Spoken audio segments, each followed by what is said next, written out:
Hello everyone. मैं आप लोगों का स्वागत करता हूं हमारे अपने यूट्यूब चैनल कंपटीशन मंथन में। मुझे काफ़ी उम्मीद है आप लोगों से कि आप लोग मेरे जो जितने भी प्रीवियस वीडियोस हैं उसको काफ़ी पसंद किए होंगे और आप लोगों को काफ़ी कुछ सीखने को मिला होगा। आज का ये जो वीडियो का शुरुआत मैं कर रहा हूँ, ये साउंड वेव का अगर समझिए तो भाग 2 होगा। इसमें हम लोग साउंड के कैरेक्टरिस्टिक को देखेंगे, मतलब कैरेक्टरिस्टिक ऑफ साउंड वेव्स देखेंगे। देखिए साउंड का इससे पहले मैं जो बताया था टाइप्स वाला वीडियो आप लोगों ने जरूर देखा होगा और उसका एप्लीकेशन वाला पार्ट आप प्लीज उसको फोकस करके याद कर लीजिए क्योंकि एप्लीकेशन से ही क्वेश्चन रहेंगे। आज का भी ये जो वीडियो होगा वो काफी अहम होगा क्योंकि कैरेक्टरिस्टिक ऑफ साउंड से कुछ क्वेश्चंस रहते हैं। तो चलिए आज शुरुआत करते हैं आज की इस वीडियो का। तो सबसे पहले तो यहाँ पर अभी आप स्क्रीन में क्या देख रहे हैं, characteristic of sound wave. Sound wave का कैरेक्टरिस्टिक को मेनली हम लोग 4 भाग में बांट सकते हैं। एक आपका है लाउडनेस, आप स्क्रीन पे यहाँ पर देख रहे होंगे लाउडनेस। लाउडनेस को हम लोग हिंदी में बोलते हैं प्रबलता। क्या बोलते हैं? प्रबलता। दूसरा है पिच। पिच को हिंदी में बोलते हैं तारत्व। तारत्व। तीसरा है टिम्बर। टिम्बर को क्वालिटी भी बोलते हैं, इसको हिंदी में हम लोग क्या बोलेंगे? गुणता। गुणता। तीसरा है चौथा है आपका इंटेंसिटी। इंटेंसिटी को बोलते हैं तीव्रता। क्या बोलते हैं? तीव्रता।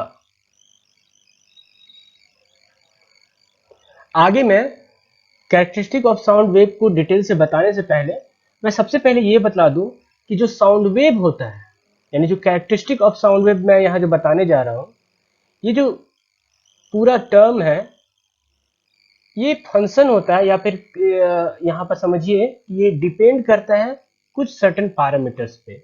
मेनली ये डिपेंड करता है 3 पैरामीटर्स पे। 3 पैरामीटर्स पे काफी ज्यादा डिपेंड करता है। यानी ये जो चारों आप प्रॉपर्टी देख रहे हैं, यानी जो कैरेक्टरिस्टिक देख रहे हैं साउंड वेव का, वो 3 पैरामीटर्स पे डिपेंड करता है। कौन कौन से 3 पैरामीटर, इसको याद कर लीजिएगा। पहला जो है फ्रीक्वेंसी, दूसरा है आपका एम्पलीट्यूड, एम्पलीट्यूड, और तीसरा है आपका स्पीड। अब देखिए यहां पर जो आप देख रहे हैं कि मैंने 3 पैरामीटर्स बताया जिस पर हमारा जो कैरेक्टरिस्टिक ऑफ साउंड वेव है, यानी जो गुण होगा किसी भी साउंड वेव का, वो इन 3 पैरामीटर पे डिपेंड करता है और इन्हीं 3 पैरामीटर्स की मदद से मैं यहाँ पर जो कैरेक्टरिस्टिक ऑफ साउंड है जिसको मैं 4 भाग में बांटा गया हूं उसको एक्सप्लेन करूंगा। मतलब इन तीनों के मदद से ही मैं यहाँ पर आपको एक्सप्लेन करने वाला हूँ लाउडनेस को, पिच को, टिम्बर को और फिर इंटेंसिटी को। ओके, तो चलिए हम लोग शुरुआत करते हैं। पहला हम लोग शुरुआत करते हैं लाउडनेस से। लाउडनेस जैसा कि मैंने इसका हिंदी बतलाया आपको, प्रबलता। अच्छा एक बात बताइए, यहाँ पर आप लोगों को क्या लग रहा है, यहाँ पर जो वर्ड प्रबलता है काफी सुनने में ऐसा लगता नहीं है कि काफी एनर्जेटिक वर्ड है ना? अच्छा चलिए इस टॉपिक को जानने से पहले एक छोटा सा एग्जांपल मैं देता हूँ। कभी कभी क्या होता है कि कुछ लोगों का आवाज जो है काफी सॉफ्ट होता है और कुछ लोगों का आवाज जो होता है काफी लाउड होता है। यानी कभी कभी आप जो है धीमी साउंड सुनते होंगे, धीमी धीमी साउंड सुनते होंगे। एक मिनट इसको थोड़ा सा मैं यहाँ पर इरेज कर लूँ, लिख नहीं पा रहा था इसको, फिर से इसको लिख देता हूँ। कभी कभी आप धीमी साउंड सुनते होंगे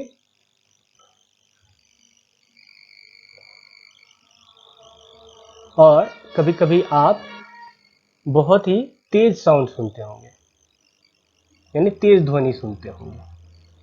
तो होता क्या है कि जो धीमी ध्वनि है उसको हम लोग इंग्लिश में सॉफ्ट साउंड बोलते हैं या फिर माइल्ड साउंड भी बोलते हैं। तेज यानी कि इसको क्या बोलेंगे? Loud sound.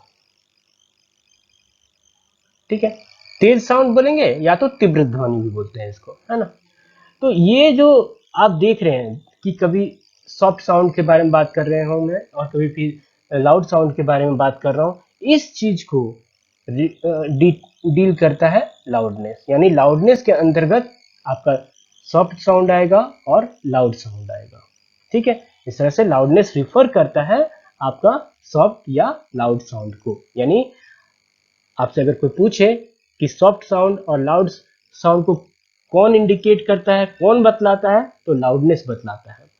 अब जो लाउडनेस है वो किन चीज पर डिपेंड करता है, जैसा कि मैंने बताया कि जो भी कैरेक्टरिस्टिक होगा साउंड वेव का वो तीन चीज पर डिपेंड करता है, फ्रीक्वेंसी, आपका एम्पलीट्यूड और तीसरा स्पीड। अब देखिए मैं यहाँ पर दो कर्व बनाऊंगा, समझने की कोशिश कीजिएगा और अगर ना समझ में आए तो कमेंट बॉक्स में कमेंट जरूर कीजिएगा। देखिए अगर साउंड धीमा है, यानी मैं इस चीज के बारे में बात कर रहा हूँ, धीमा साउंड है, तो देखिएगा क्या अंतर पड़ेगा। इस तरह से ये इसके एम्पलीट्यूड में ये फर्क पड़ता है। ठीक है, अब देखिए जो लाउड साउंड होगा उसका ग्राफ कैसे बनेगा, सो देखिएगा जरा। ये आपका ये ग्राफ बनेगा कुछ इस तरह से, बड़ा सा, मतलब एक साइकिल कंप्लीट होने में इसको समय ज्यादा लग जा रहा है, समय भी ज्यादा लग रहा है। और आप देखिएगा कि ये जो एम्पलीट्यूड है, ठीक है, ये एम्पलीट्यूड और इसका एम्पलीट्यूड, दोनों में आप बहुत बड़ा अंतर पाइएगा। यानी जो सॉफ्ट साउंड है, यानी इसका जो एम्पलीट्यूड होगा, से हम इसको A1 बोल देते हैं, और लाउड साउंड का एम्पलीट्यूड को A2 बोल देते हैं। तो लाउड साउंड का एम्पलीट्यूड जो होगा वो बड़ा होगा आपका सॉफ्ट साउंड की। तो ये सवाल सिंपली पूछ सकता है कि अगर सॉफ्ट साउंड के बारे में पूछा तो किसका साउंड जो है उसका एम्पलीट्यूड कम होगा, पूछ सकता है, या किसका एम्पलीट्यूड ज्यादा होगा। यानी एम्पलीट्यूड ही यहाँ पर डिसाइडिंग फैक्टर है। कौन डिसाइडिंग फैक्टर हुआ? एम्पलीट्यूड ही। यानी किसी का एम्पलीट्यूड अगर हाई है यानी साउंड कैसा निकलेगा? लाउड साउंड निकलेगा। अगर वही एम्पलीट्यूड कम है तो क्या ऐसा साउंड निकलेगा? सॉफ्ट साउंड निकलेगा। मुझे उम्मीद है कि आपको ये बात समझ में आया होगा। ठीक है, अब देखिए एम्पलीट्यूड ऑफ साउंड वेव जो होता है वो इस बात पे डिपेंड करता है कि कितना फोर्स से कोई ऑब्जेक्ट से आवाज निकल रहा है। यानी अगर मैं कुछ बहुत जोर से बोलूं तो क्या होगा कि ज्यादा फोर्स से, ज्यादा एनर्जी से मैं बोलूंगा तो उससे क्या होगा कि जो मीडियम में जो वाइब्रेशन होगा वो क्या होगा? ज्यादा होगा। और ये क्या करेगा कि लाउडनेस और सॉफ्टनेस को डिसाइड करेगा। जैसे एक छोटा सा एग्जांपल मैं देता हूँ। एक मान लीजिए कि कोई भी, सिंपली आप समझिए कि टीन का एक टुकड़ा है या टीन का एक डब्बा है, आप उसको धीरे से मारिए तो आपको क्या? कम साउंड मिलेगा। वही अगर आप जोर से इसको ऊपर हिट कीजिए तो क्या होगा? वाइब्रेशन ज्यादा होगा मीडियम पार्टिकल में, तो और ज्यादा साउंड निकलेगा। तो ये अंतर पड़ता है। यानी जितना ज्यादा फोर्स लगेगा उतना ज्यादा एम्पलीट्यूड हाई होगा, यानी एनर्जी ज्यादा हो गया। ठीक है, तो हायर एम्पलीट्यूड का मतलब हुआ, हायर एम्पलीट्यूड का मतलब हुआ कि higher energy, higher energy sound निकलेगा। और हायर एनर्जी साउंड मतलब आपका ध्वनि कैसा होगा? तेज ध्वनि होगा। और अगर वही लोअर एम्पलीट्यूड रहेगा तो लोअर एनर्जी साउंड होगा, है ना। तो ये था आपका लाउडनेस। चलिए अब लाउडनेस के बारे में मैं कुछ कुछ और जानकारी दे देता हूँ। अब देखिए जो तेज ध्वनि होगा वो क्या होगा? ज्यादा दूर तक ट्रेवल करेगा। यानी जो लाउड साउंड होता है, लाउड साउंड होता है वो ट्रेवल्स मोर डिस्टेंस। आप ही सोच के देखिए कि अगर कोई धीरे बोलता है, आराम से बोल रहा है, तो उसका साउंड कितना दूर तक मूव करेगा? ज्यादा दूर तक तो नहीं जा पाएगा, है ना। तो लाउड साउंड हमेशा ज्यादा दूर तक ट्रेवल करेगा, ज्यादा दूर जाएगा। ठीक है, जाएगा। अब देखो अगला है कि डिस्टेंस के साथ साथ क्या एम्पलीट्यूड में कोई परिवर्तन आएगा? मैं आपसे ये सवाल कर रहा हूं कि एम्पलीट्यूड, ठीक है, अभी शुरुआत में आवाज निकला तो एम्पलीट्यूड ये इस तरह से बहुत ही हाई है, तो क्या ये डिस्टेंस के साथ इसमें कुछ चेंजेज आएगा? जैसे मैंने यहाँ बताया कि लाउड साउंड जो है ट्रेवल करता है दूर तक, लेकिन एम्पलीट्यूड में भी क्या कोई परिवर्तन आएगा? तो जवाब है हाँ, बिल्कुल आएगा। जैसे जैसे साउंड वेव जो है आगे की ओर बढ़ेगा, उसका एम्पलीट्यूड जो है वो घटते चला जाएगा। क्यों घट रहा है? क्योंकि ज्यादा दूर जाते जाते क्या होगा, एनर्जी भी तो कम होते जाएगा उस साउंड वेव में, इसीलिए लाउडनेस भी, फाइनली लाउडनेस भी क्या होगा, कम होते जाएगा, यानी साउंड की प्रबलता भी कम होते चली जाएगी। ठीक है, तो ये बहुत इंपॉर्टेंट पॉइंट था। अब हम लोग चलते हैं यूनिट्स पे। ठीक है, यूनिट्स बहुत जरूरी है, सबसे इंपॉर्टेंट है। कोई सवाल अभी तक में पूछे या ना पूछे, यूनिट्स जरूर पूछेगा। ठीक है, लाउडनेस ऑफ साउंड जो है वो मेजर्ड किया जाता है एक यूनिट से, एक स्पेशल यूनिट है, मेजर्ड किया जाता है इन डेसिबल। किस नाम से मेजर किया जाता है? डेसिबल से। और एकदम से आप ये चीज नोट कर लेना, डेसिबल को डी, स्मॉल डी और कैपिटल बी से रिप्रेजेंट करते हैं। ओके, और डेसिबल जो है आपका इस बात पर डिपेंड करता है कि हमारे कानों का जो सेंसिटिवनेस है वो कितना है। ठीक है, तो decibel of sound depends on sensitiveness of our ear, हमारे कानों की सेंसिटिवनेस या रिस्पॉन्सिवनेस, मतलब कि हम कितना अच्छे से कोई चीज सुन सकते हैं, उस पर डिपेंड करता है। ठीक है, इसका एक और यूनिट है, एक अदर यूनिट है जो पूछता है सवाल में। क्या यूनिट है? तो जो लाउडनेस होता है उसका यूनिट होता है वाट पर मीटर। एकदम से याद रखिएगा, वाट पर मीटर। अगर इसको हम तोड़ना चाहें, ठीक है, तो ये तोड़ सकते हैं जूल पर सेकेंड मीटर। ठीक है, अब हम लोग नेक्स्ट स्लाइड में चलते हैं। देखिए, इसको अगर आपको दिक्कत हो रहा है कि मैं यहाँ पर जूल पर सेकेंड मीटर कैसे लिख दिया, तो आप सिंपली ये जानिए कि देखिए एनर्जी का यूनिट क्या होता है, जूल होता है, आपको पता है। पावर का यूनिट क्या होता है? वाट होता है। अच्छा, पावर का जो फॉर्मूला होता है क्या होता है? वर्क डन या एनर्जी पर यूनिट टाइम होता है कि नहीं? तो वर्क डन का यूनिट क्या होता है? जूल, जूल पर सेकेंड होता है। तो यही वाट के बराबर होता है जूल पर सेकेंड, इसीलिए मैं यहाँ पर जूल पर सेकेंड कर दिया हूँ। ये भी आ सकता है लेकिन चांसेस बहुत कम रहेगा आने का, ज्यादातर पूछेगा तो यही पूछ सकता है। ठीक है, तो इसको आप याद कर लेना। अब नेक्स्ट में हम लोग चलते हैं। देखिए, अगला जो स्लाइड में बताऊंगा, इसमें आप लोगों को मैं बतलाऊंगा noise pollution and regulation control rules 2000। देखिए, ये बहुत ही इंपॉर्टेंट स्लाइड है। आपको यहाँ पर जो भी चीज दिया हुआ हो उसको आप आंख बंद करके याद कर लीजिए। एमसीक्यू में सिंपली यही पूछेगा कि इंडस्ट्रियल एरिया में डे टाइम में कितना डेसिबल का साउंड अलाउड है? 75। एकदम से याद रख लीजिए कि इंडस्ट्रियल एरिया में आपका डे टाइम में 75 डेसिबल अलाउड होता है, जबकि नाइट टाइम में यही 70 डेसिबल। वही कॉमर्शियल एरिया अगर बात करें तो 65, जबकि नाइट टाइम में 55, और रेसिडेंशियल एरिया जहां हम रहते हैं वहां 55 डेसिबल तक अलाउ है, नाइट टाइम में 45।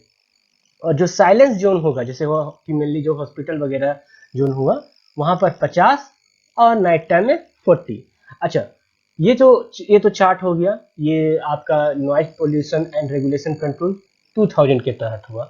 इसके अलावा भी कुछ कुछ इंपॉर्टेंट चीज है जो मैं यहाँ पर आपको बता रहा हूँ।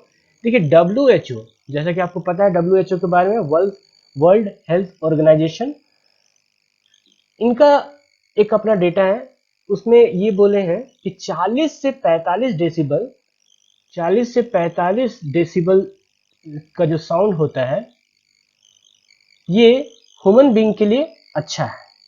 क्या है? अच्छा है, सही है, मतलब ह्यूमन के हेल्थ के लिए अच्छा है। लेकिन जब भी कभी साउंड ग्रेटर देन 75 डेसिबल हो जाता है तो ये ह्यूमन के हेल्थ को नुकसान पहुंचाता है। तो ये पॉइंट याद रखिएगा। और अगर साउंड जो है 80 डेसिबल ओके, 80 डेसिबल से ज्यादा है तो साउंड को शोर का श्रेणी में रखा गया है, शोर यानी नॉइज का श्रेणी में रखा गया है। ठीक है, अब हम लोग नेक्स्ट स्लाइड में चलते हैं। आप ये स्लाइड को आप स्क्रीनशॉट कर लो, आपको ये काम आएगा। ठीक है, अब चलिए हम लोग नेक्स्ट स्लाइड में चलते हैं। अगला स्लाइड जो है, इसमें आप देखिएगा कि मैं पिच को एक्सप्लेन कर रहा हूं। पिच को हम लोग बोलते हैं तारत्व भी, तारत्व भी बोलते हैं। क्या बोलते हैं? तारत्व।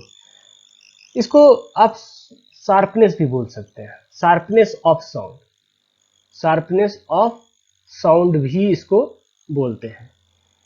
ठीक है, अब देखिए, इस चीज को बतलाने से पहले मैं आपको एक बात बतलाना चाहूंगा, एक छोटा सा सवाल के साथ जाना चाहूंगा कि देखिए, जब कभी भी आपको दो सेम तरह का आवाज सुनाई पड़ता है तो आपका दिमाग जो है उसको इंटरप्रेट करता है और आइडेंटिफाई करता है कि कौन सा साउंड कौन है।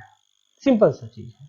ठीक है, जैसे दो लोगों का सेम सेम समझिए कि सेम ताकत से बोला हुआ आवाज रहेगा, लेकिन आप आइडेंटिफाई कर लेते हो कि कौन सा है, कौन है, किसका पिच कैसा है, ये आप आइडेंटिफाई कर लेते हो। तो जो पिच जो होता है मेनली ये बतलाता है कि how the brain interprets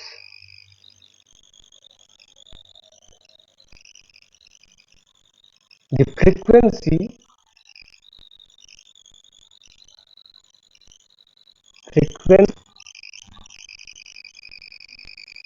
frequency of an emitted sound। मतलब किस तरह से दिमाग जो है कोई इमिटेड साउंड को, मतलब कोई साउंड अगर कान तक पहुंच रहा है तो दिमाग कैसे उसको इंटरप्रेट करता है, ये पिच कहलाता है। यानी पिच जो है एक तरह से अभिलक्षण है साउंड का, जो कि सिर्फ और सिर्फ फ्रीक्वेंसी पे डिपेंड करता है। एकदम बहुत इंपॉर्टेंट पॉइंट होगा कि पिच जो है वो is depends upon frequency, frequency पे डिपेंड करता है। अब जिस तरह से लाउडनेस का भी था हाई और लो, यानी उच्च और निम्न था, उसी तरह आपका जो पिच जो है वो भी आपका दो तरह का है। एक आपका हाई पिच है, हाई पिच है,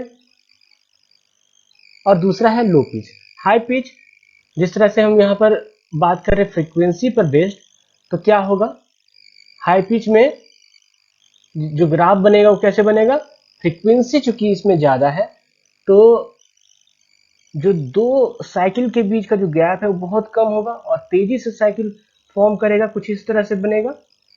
हाई फ्रीक्वेंसी है ना, यहाँ पर क्या दिखा रहा है, ये फ्रीक्वेंसी हाई, हाई फ्रीक्वेंसी का मतलब हाई पिच। ठीक है, वही चीज अगर लो फ्रीक्वेंसी है तो क्या होगा कि यहाँ पर दूरी ज्यादा दिखाएगा, यानी जो वाइब्रेशन पर सेकेंड है वो क्या होगा, कम होगा।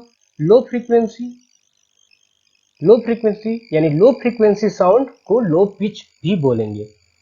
ठीक है, अब देखो कि जो हायर पिच साउंड होता है वहां पर मोर कंप्रेशन होता है कंपेयर टू रेयरिफिकेशन।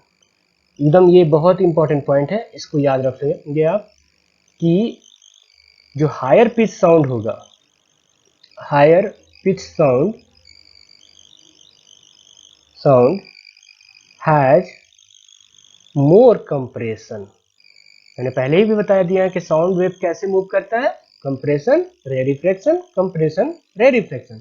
इसलिए मैं बता रहा हूं कि जो हायर पिच साउंड होगा उसमें कंप्रेशन जो होगा वो ज्यादा होगा, एंड रेरिफ्रैक्शन किसी भी पॉइंट के से जब पास करता है, रिफ्रैक्शन पासिंग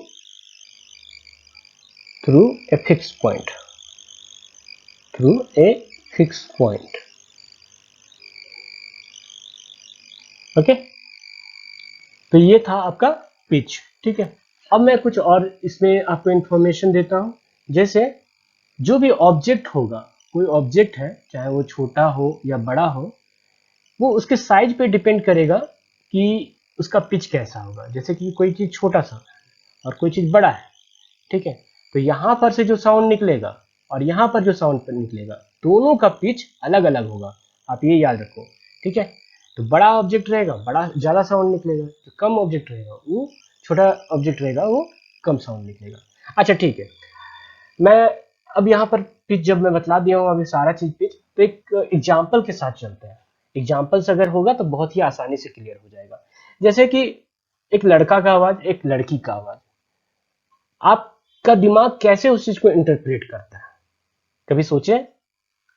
बिल्कुल, ये पिच ही है जिससे हम आइडेंटिफाई कर लेते हैं, हमारा दिमाग उस चीज को जान जाता है कि कौन सा लड़की का आवाज है कौन सा लड़का का आवाज है। क्योंकि जो लड़कियों का जो फ्रीक्वेंसी होता है, उनकी जो वॉइस का जो फ्रीक्वेंसी होता है वो जेंट्स से हमेशा ज्यादा होगा, यानी जो पिच होगा जो शार्पनेस होगा वो लड़कियों की आवाज में जेंट्स के मुकाबले ज्यादा होगा, ठीक है। तो आप बहुत ही आसानी से आइडेंटिफाई कर सकते हैं। मुझे लगता है कि इस एग्जांपल से आपको थोड़ा बहुत क्लियर हो गया होगा। अगर नहीं क्लियर होगा तो आप कमेंट जरूर कीजिएगा ताकि मैं नेक्स्ट क्लास में इसको और भी डिटेल से आपको बता दूं, ठीक है। अब देखिए दूसरा और एक एग्जांपल ले लेते हैं। जैसे आपको जब कभी भी मच्छर जो है जब भिनभिनाता है, यानी जो वो जो साउंड करता है उसका भी जो पिच जो होता है वो हाई होता है ना। मॉस्किटो मतलब जो मच्छर है उसका पिच जो होगा वो हाई हाई होगा, जबकि मॉस्किटो का अगर लाउडनेस से कंपेयर करें तो कम होगा। यही आप एग्जांपल ले लो शेर का। शेर रॉर करता है यानी उसके आवाज में एनर्जी ज्यादा है, अगर एनर्जी ज्यादा है यानी एम्पलीट्यूड ज्यादा होगा, और अगर एम्पलीट्यूड ज्यादा है इसका मतलब क्या हुआ कि हायर लाउडनेस है पर पिच क्या होगा कम होगा।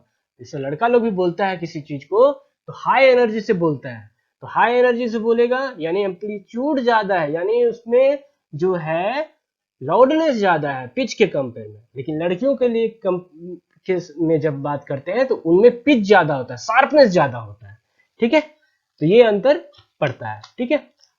अब हम लोग नेक्स्ट प्रॉपर्टी में देखते हैं। अगला प्रॉपर्टी है हमारा टिम्बर, ठीक है। टिम्बर बहुत ही इंटरेस्टिंग है, इसको हम लोग गुणता भी बोलते हैं। गुणता यानी क्वालिटी, क्वालिटी ऑफ साउंड। मुझे उम्मीद है कि आप सबको म्यूजिक सुनना बहुत पसंद होगा। आप चाहे कोई भी संगीतकार का ले लीजिए, चाहे श्रेया घोषाल लीजिए, सोनू निगम लीजिए, या फिर कुमार सानू ले लीजिए, आप जो है पर्टिकुलर सिंगर का आवाज कैसे आइडेंटिफाई कर पाते हैं? हाउ, कैसे आप आइडेंटिफाई कर पाते हैं? अगर सोनू निगम गा रहे हैं अलग से और उदित नारायण गा रहे हैं तो आप में ये क्षमता होती है कि आप दोनों का आवाज के में अंतर निकाल लेते हैं और आप समझ जाते हैं कि कौन गा रहा है।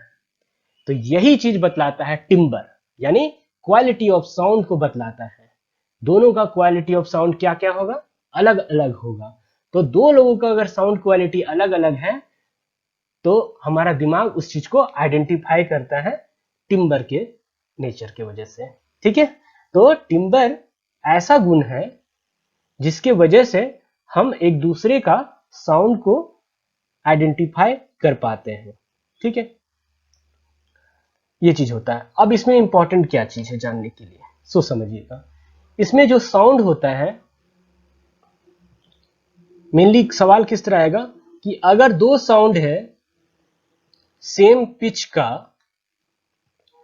एंड सेम लाउडनेस का, क्या है, दो साउंड है हमारे पास जिसका पिच भी सेम है लाउडनेस भी सेम है, यानी अगर दो संगीतकार हैं गा रहे हैं सेम पिच से सेम लाउडनेस से, तो वैसा कंडीशन में इन दोनों साउंड को डिस्टिंग्विश करने का काम, यानी जो अंतर जो बतलाता है वो कौन बतलाता है, हमारा टिम्बर बतलाता है, यानी क्वालिटी ऑफ साउंड बतलाता है, ठीक है।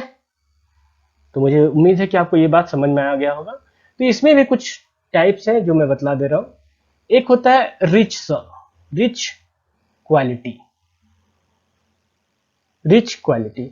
अच्छा ठीक है, देखिए अभी जैसे कि आप समझिए कि जो साउंड अगर आपको सुनने में बहुत ही प्लीजर महसूस होता है, मतलब बहुत सुखदायी महसूस होता है, जैसे कुछ कभी कभी कुछ म्यूजिक या कुछ लोगों का आवाज आपको सुनने में बहुत अच्छा लगता होगा, मीठा लगता होगा, तो वो आपका जो साउंड होगा वो रिच क्वालिटी का साउंड होगा, है ना।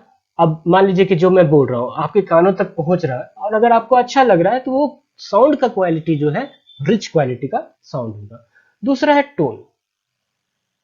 टोन, देखिए ये अंतर आता है टोन और नोट में, क्या अंतर है। आपने दोनों वर्ड कहीं ना कहीं सुन रखा होगा कि टोन और नोट में क्या अंतर है, मैं यहां बता रहा हूं। टोन जो होता है वो सिंगल फ्रीक्वेंसी साउंड होता है, ठीक है, एक ही फ्रीक्वेंसी का साउंड होता है, मतलब इसमें फ्रीक्वेंसी में कोई ऐसा चेंज नहीं आता, ठीक है, सिंगल फ्रीक्वेंसी साउंड होता है। जबकि नोट के बारे में बात करें तो ये mixture of several frequency of sound होता है, मिक्सचर, मिला जुला, ठीक है, mixture of several frequency of sound होगा, ठीक है। और आप ये याद रखिएगा कि जो नोट्स भी होते हैं वो सुनने में अच्छा लगते हैं, यानी प्लीजर महसूस होता है, यानी रिच क्वालिटी के होते हैं। क्योंकि आप देखिएगा जब आप जैसे म्यूजिक सुनते हैं तो उसमें तरह तरह का साउंड होता है, तरह तरह के फ्रीक्वेंसी उसमें एक जगह मिलते हैं और आपको सुनने में कैसा लगता है, प्लीजेंट महसूस होता है। कुछ म्यूजिक को देखिएगा कि आपको सुनने में बहुत ही अच्छा नहीं लगता होगा, तो अच्छा नहीं लगता है यानी वो हमारे लिए क्या है, अनप्लीजेंट है। और जो अनप्लीजेंट साउंड है वो नॉइज है हमारे लिए, क्या है, जो अनप्लीजेंट साउंड होगा, जो हमें अच्छा नहीं फील हो रहा है, वो नॉइज है। और वही चीज जो साउंड हमको सुनने में, जो म्यूजिक सुनने में आपको अच्छा लग रहा है, वो हमारे लिए प्लीजेंट साउंड हुआ, यानी रिच क्वालिटी का साउंड हुआ, यानी नोट हुआ, ठीक है। अब देखिए इसमें जितना भी आपका साउंड म्यूजिकल इंस्ट्रूमेंट होता है वो भी इसी कंसेप्ट पे है कि जैसे किसी को तबला का आवाज बहुत ही अच्छा लगता है, कभी गिटार का, कभी कभी मिक्सअप जो साउंड होता है। आप देखिए किसी ऑर्केस्ट्रा में या किसी म्यूजिकल सेमिनार में जब आप जाते हैं तो उसमें क्या होता है कि अलग अलग म्यूजिकल इंस्ट्रूमेंट बजते हैं और आपको सुनने में बहुत ही प्लीजेंट महसूस होता है। तो वहां पर भी आपका rich quality sound, tone, note और नॉइज का आपका कंसेप्ट लगता है, ठीक है। तो ये था आपका टिम्बर, और मुझे जरूर से जरूर बताइएगा कि आपको कैसा लग रहा है हमारा ये वीडियो, आपको ये समझ में कितना आ रहा है। चलिए नेक्स्ट स्लाइड में चलते हैं। इंटेंसिटी। इंटेंसिटी बहुत ही इंपॉर्टेंट टर्म, ठीक है। इंटेंसिटी जो है इसको हम हिंदी में बोलते हैं तीव्रता। क्या बोलते हैं, तीव्रता, ठीक है। ये एक तरह का फिजिकल क्वांटिटी है, यानी एक भौतिक राशि है जो कि एक्सप्लेन करता है कि कितना रेट ऑफ एनर्जी ट्रांसफर हो रहा है। यानी जब एनर्जी के बारे में बात करते हैं तो किससे कंपेयर करेंगे, लाउडनेस के बारे में बतलाया था, हाई एम्पलीट्यूड होता है तो यानी उसमें हाई एनर्जी है। अब यहां पर क्या हो रहा है, रेट ऑफ एनर्जी ट्रांसफर हो रहा है, यानी ऊर्जा जो है कितना तेजी से ट्रांसफर हो रहा है, वो उस चीज को इंटेंसिटी बतलाता है ना।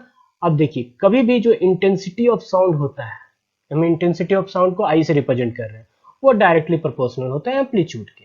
किसके प्रोपोर्शनल होता है, एम्पलीट्यूड के। यानी एक तरह समझिए कि इंटेंसिटी ऑफ साउंड जो है एनर्जी के भी प्रोपोर्शन होगा। और तो और मान लीजिए कि ये सोर्स है, ये मान लीजिए कोई स्पीकर होगा, ठीक है, से स्पीकर है, यहां से साउंड निकल रहा है, साउंड निकल रहा है। मान लीजिए ये यहाँ पर कोई व्यक्ति है जो इसको सुन रहा है, एल डिस्टेंस तय किया है ये साउंड, तो जो इंटेंसिटी जो है वो इनवर्सली प्रोपोर्शनल होगा इस डिस्टेंस के, इस एल डिस्टेंस के, है ना। क्योंकि इंटेंसिटी क्या है, एम्पलीट्यूड के प्रोपोर्शन है। जितना दूर ये धीरे धीरे साउंड मूव करता है उसी तरह एम्पलीट्यूड भी कम कम होते चला जाता है, उसका एनर्जी भी कम होते चला जाता है। इसी बेसिस पे जो इंटेंसिटी जो होगा साउंड का वो भी डिस्टेंस के साथ साथ कम होते चला जाएगा, लेकिन कितना कम होगा, square of the distance, inversely proportional of square of the distance कम होगा, ठीक है। इसीलिए यहां पर भी हम मंद ध्वनि, यानी जो आपका माइल्ड साउंड हुआ, लो साउंड हुआ और हाई साउंड हुआ, वो इसमें भी देखते हैं। अब देखिए इसमें आपको ये याद रखना है, इसका यूनिट आई जो होता है, जो मैं यहाँ इंटेंसिटी को रिप्रेजेंट कर रहा हूं, ये होता है वाट पर मीटर स्क्वायर, ठीक है। अब याद कीजिए तो लाउडनेस का क्या यूनिट था, वाट पर मीटर था, ठीक है, क्या था, वाट पर मीटर। तो अब एक चीज आ सकता है क्वेश्चन में, मैं यहाँ पर एक एडिशनल चीज बता रहा हूँ, ये कहीं पर पूछा हुआ नहीं है, लेकिन मैं यहाँ बतलाना चाहूंगा कि इंटेंसिटी और लाउडनेस जो है, इन दोनों के बीच क्या रिलेशन है। कुछ तो रिलेशन होगा। तो ये याद रखिएगा, इंटेंसिटी जो होता है, जैसा कि आप यहाँ देख रहे हैं, वाट है पर मीटर है। अगर किसी को याद नहीं रहता है तो उसको याद कर सकते हैं, जिस तरह से मैं यहाँ पर कंसेप्ट बताऊंगा तो याद हो जाएगा। लेकिन पहले आपको मैं यहाँ पर बता देता हूँ कि इंटेंसिटी जो है आपका वाट पर मीटर स्क्वायर होता है, ये वाट पर मीटर है। अब देखो क्या होगा कि आपका इंटेंसिटी जो है वो होगा लाउडनेस पर मीटर, ठीक है। अब लाउडनेस का यूनिट क्या होता है, वाट पर मीटर। तो फाइनली क्या होगा, वाट पर मीटर स्क्वायर होगा कि नहीं होगा, है ना। तो आपको ये चीज याद रखना है, ठीक है। तो यहां पर मैं अपने इस वीडियो को समाप्त कर रहा हूं। मुझे उम्मीद होगा है कि साउंड वेव्स को, ये जो इतना इंटरेस्टिंग टॉपिक है, वो आप बहुत ही अच्छे से समझ रहे होंगे। और आप, अगर आपको किसी तरह का डाउट है तो आप प्लीज कमेंट कीजिए, ताकि मैं उस हिसाब से अपने इस वीडियो को और सुपर बना सकूं और बेहतरीन बना सकूं। Thank you. Press the bell icon on the YouTube app and never miss another update.